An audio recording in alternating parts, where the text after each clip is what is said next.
Hey everybody, and welcome back to the channel. Today we're going to be talking about 10 warning signs when it comes to fatty liver disease, and we're going to be exposing what these signs mean and just how you can identify them, whether you need to go and consult your doctor and look into this further.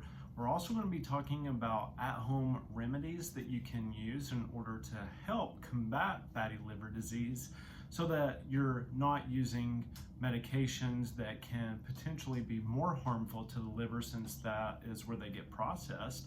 And I really want this video to be as comprehensive as possible, because we just had a few patients that had been diagnosed with fatty liver disease. Typically we see patients who have diabetes, and if you know anything about fatty liver disease, you know that diabetes can ultimately end up leading to fatty liver later on, because as those sugars are being consumed and not being regulated, they have to get deposited somewhere, and your liver will process this, and it causes this gluconeogenesis, and it causes the processing of fats as well, and it is just a place that they get deposited. So there are millions of people that struggle with this, so don't think that if you have been diagnosed that you are the only one. But if you haven't been diagnosed and you may have diabetes or some of the other comorbidities that we're going to talk about, like hypertension or high cholesterol, then those can be signs that you really may want to look into this further. So let's go ahead and dive into the 10 signs that you may have fatty liver disease. And the first one is fatigue and weakness. So if you're feeling tired all the time, it could be a sign of fatty liver.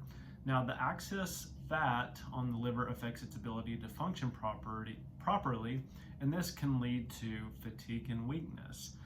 Some other things, if you're having a lot of fatigue or chronic fatigue, is you want to look and make sure that you're not anemic. So that can look like a blood anemia or a B12 anemia, or what's called a pernicious anemia. You want to make sure that you rule those out. Typically, you can do those through very basic blood work that your primary care can order. And if so, you want to address that to make sure that the fatigue isn't coming from that. If you still have fatigue and you don't have any of the anemias and your thyroid looks good, then you may want to look at to see if you have fatty liver. Now, the second one is abdominal pain and discomfort.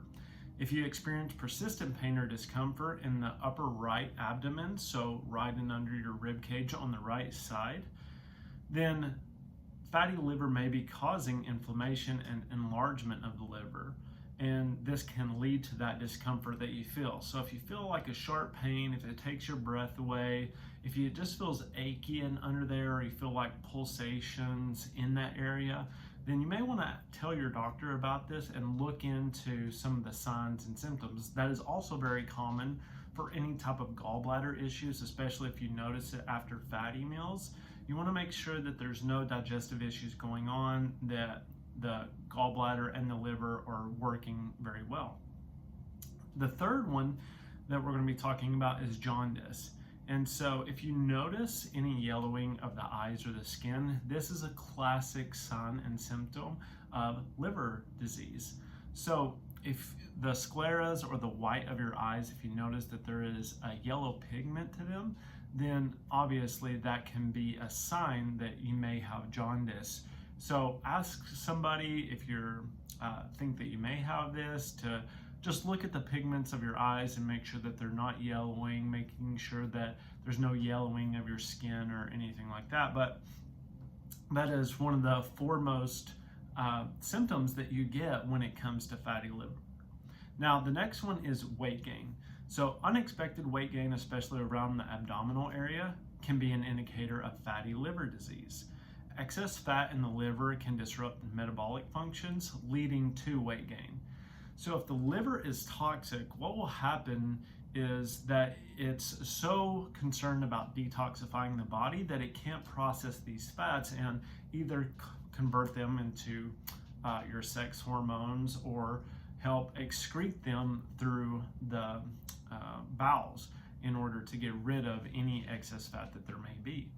And also, with this, you may see this if you're on a statin, which inhibits that process, and you may end up having some hormonal issues. You may end up having some brain fog because your brain is 70% fat, 70 to 80% fat. And so if you don't have that production of those fatty acids through the liver pathways, then sometimes it can lead to issues with cognitive function, but also hormonal function. So that's a big one that I see a lot when we talk about patients and optimizing their metabolic health. We see all the time that maybe they're taking a statin or some other medication that can inhibit those processes. But always consult your doctor. That's just my personal opinion. You always need to talk to your primary about that. But on the other side of this, if you have poor appetite, if you've lost your appetite or have a constant feeling of fullness, it could be due to fatty liver disease. And the liver's impaired ability to produce bile affects digestion, resulting in poor appetite. So if every time you eat, you just feel full or bloated or gassy, then obviously you want to look at leaky gut. You can go back and watch some of my other videos about leaky gut and gut health. I recommend that you do. But a lot of the times if you're having that gassy or bloated feeling, then you want to, especially if you're older, if this is, you're starting to get in your 50s or 60s or 70s, and you just have that fullness feeling all the time, you want to make sure that somebody is taking a good close look at your liver enzymes and your blood work to make sure that they're not off. Now, another one is dark urine. So if you have changes in your urine color, dark urine can indicate liver damage caused by fatty liver disease. Now this is when it's starting to get very serious.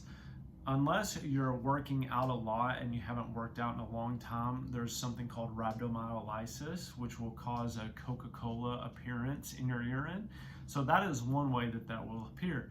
But if you notice that your urine is continually getting darker and darker all the time, where it looks like Coca-Cola, then that is a big issue, and that means that you have a lot of proteins in your urine, which can indicate that the liver is failing to take those and move them either into the digestive tract, or they're not processing them appropriately because the liver has damage to it.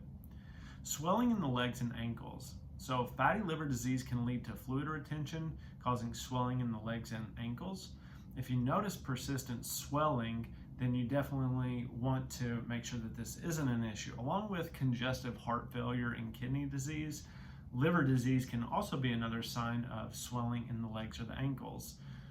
Now, addressing that a lot of the times is through a liver detox in order to make sure that your liver gets some relief and you get those toxins out, since it's your primary detoxifier.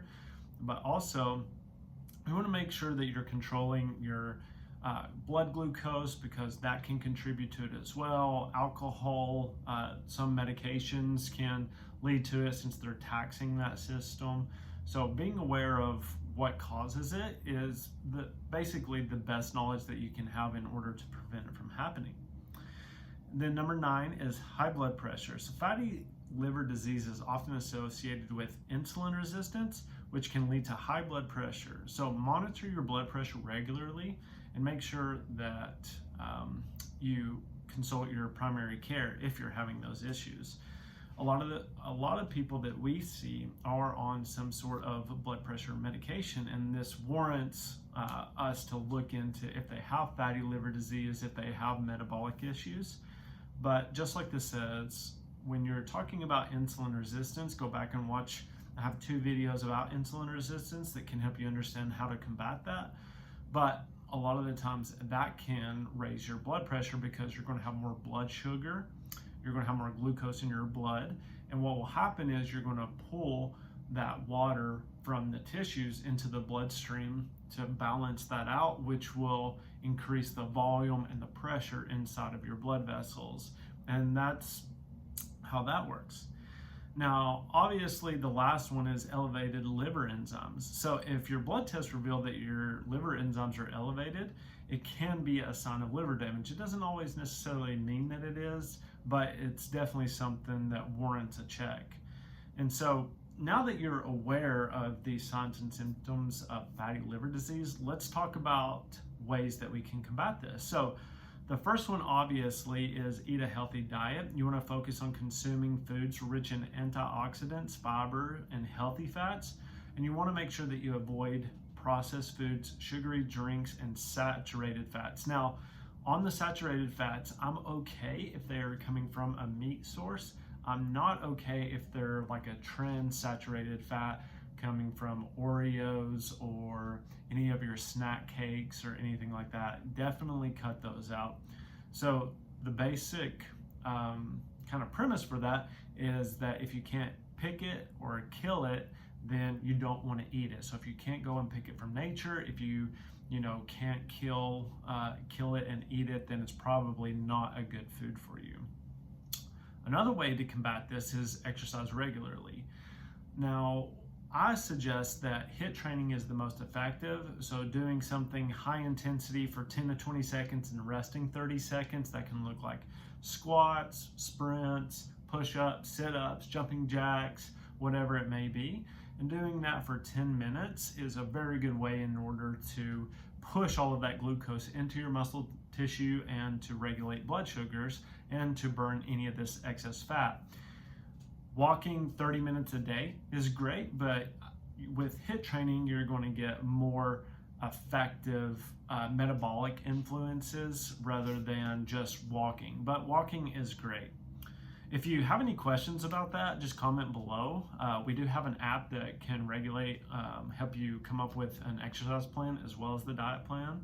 But just for now, just keep it very simple. So number 3 is to limit alcohol consumption.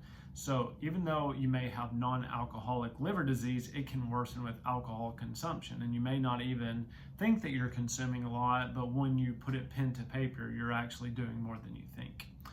And number 4 is to lose weight gradually. So we don't want you to go on a big calorie deficit, because that can disrupt your hormones and can cause a lot of other metabolic issues such as your thyroid later on.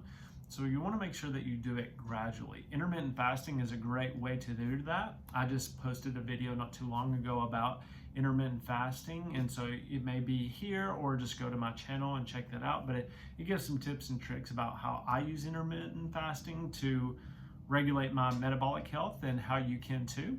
But if you have any questions, like I said, just comment below. And so remember, these home treatments can complement whatever you're doing with your primary care, and you can switch to those in order to go at it from more of an alternative natural standpoint. And eventually, your doctor or alternative provider can help you come off of any type of assistance that is needed. But I hope that you found this video helpful. Definitely look into those warning signs and symptoms to make sure you don't have any, and I will respond to any comments that you have below about this, because my mission is to help as many people as possible overcome their chronic health conditions so that you can have the highest quality of life. So thank you again for watching. Share this with your family and friends, and I will see you all next time. Bye.